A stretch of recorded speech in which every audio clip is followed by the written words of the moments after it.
Mr. Demings, raise your right hand for me. You don't have to stand. You're okay. You can sit. You swear to tell the truth, whole truth, nothing but the truth? Yes, sir. Okay, you can put your hand down. Please state your full name. Jamell, Jim, How old are you?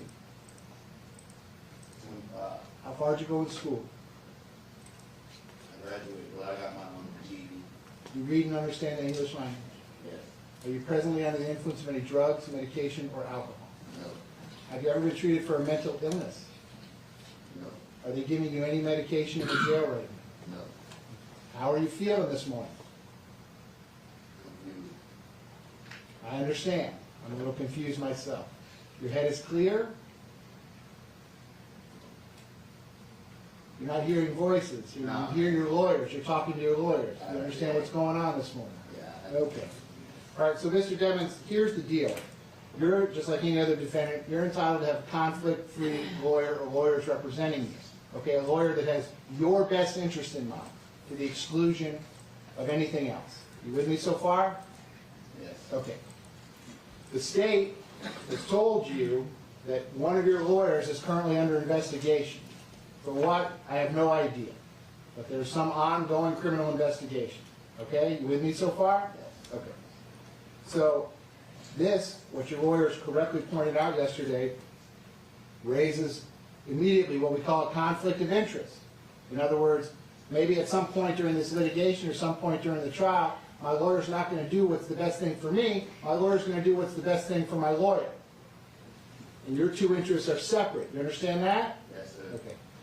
So, once your lawyers have had the opportunity to investigate all this, to get you all the information they can possibly get, so they can talk to you about all this, at some point, you're going to have to make a decision about who you want your lawyers to be going forward. You with me on that? Yes. Okay. Even if there is a conflict, you can waive the conflict if you want and say, Judge, I understand there's a conflict, but that's okay. I like these lawyers. They're doing a great job for me. They did a great job for me in the past, and I don't want to change, lawyers this late in the game. You understand that? Yes. Or you could likewise say the opposite and say, Judge, I don't feel comfortable with this. I think there's a conflict. I don't think Miss Liberty should be my lawyer anymore. I don't think any of my lawyers should be my lawyer anymore. And I want to go get some new lawyers. And if you want to hire your own lawyers, you can go out there and hire anyone you want. And if you want me to appoint lawyers to represent you, you would have to file an application with the clerk's office. And if they find that you're financially qualified, I could appoint lawyers to represent you. You understand that? Yes. The whole point I'm trying to make with you today, sir, is that this is going to be your decision. Your decision. Your lawyers will give you their best advice, and you have some excellent lawyers, okay, about what they think you should do. But at the end of the day, you can follow their advice, or you don't have to follow their advice. It's your decision. Do you understand that? Yes. Okay. Do you have any questions for me about anything that I've said so far? We have a moment, John. Sure.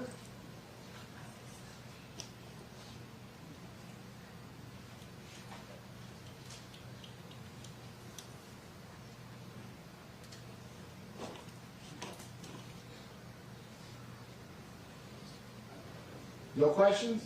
All right. So, Mr. Jevons, I'm pressing pause on the conversation at this point.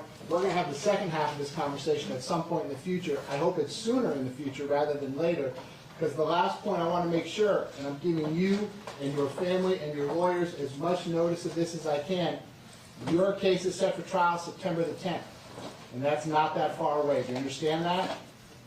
Okay. Your case is going to go to trial on September the 10th.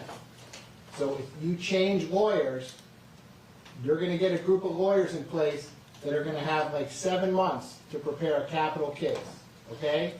So the longer it takes to make this decision... I'm going to object to what the court has just said. What you're telling him is right now that he is basically having to stay with us as his attorney, because if not, then he'll get another set of lawyers that will not be prepared, and they will only have 8 months to do what has taken years to do, and therefore you're pushing him into the corner that he has to stay with us. I don't think that's fair what the court has said. Over your objection, sir. That's not what I'm saying at all. I want to make sure that you understand that time is of the essence. Do you understand that? Yes, sir. Okay. So I'm going to put him back on the docket February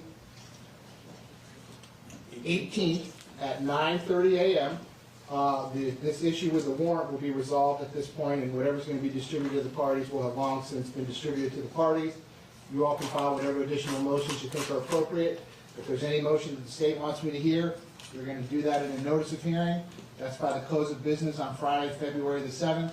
Defense, if there's any motion that you want me to hear, you're going to do that in a written notice of hearing by Friday, February the 7th. If I don't have something noticed in writing by Friday, February the 7th at the close of business, I will not be hearing it on Tuesday, February the 18th. Mr. Deming's case remains set for trial September the 10th at 9 o'clock. State, anything else that I can do for you this morning? No, Judge. Defense, with the exception of your, all right, is the state coming up here too? Yes. Okay. Mike, this is not on the record. Dan, I think there's a microphone here that needs to go.